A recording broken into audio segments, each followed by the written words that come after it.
thank you. Magandang umaga po sa inyong lahat. At salamat po sa inyong lahat. At nandito po kayo na nakiisa sa libing ng binanggo. At salamat at nadama po yung pagmamahalan niyo po sa binanggo hanggang sa umpisa.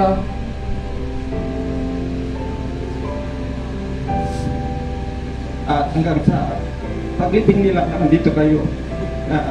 Hindi nyo kami pinabayaan. Nandiyan ang support nyo sa mga relatives, friends na di ko na kayo isa-isahin dahil talagang nadama ko yung pagmamahal nyo po sa binanggo. At sa aming pamilya po ay nagpapasalamat din po ako dahil nandiyan ang isa namin nagtutulungan at walang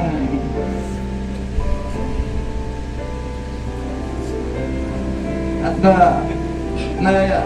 sa ayos yung pag-ibig nila. Papasalamat din ako sa binanggo dahil binigyan ako pagkakataon na nabigyan ako ng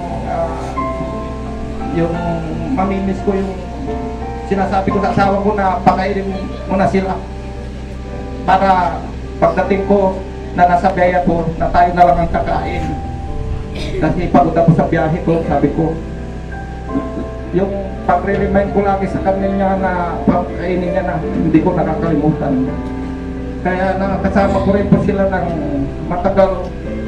Kaya ang payo ko habang buhay pa yung magulang natin, ipataman nyo na po yung pagmamahal nyo. Pagkapatay na, hindi na natin may papakita yung pagmamahal natin sa kanila dahil sa kanilang buhay na po.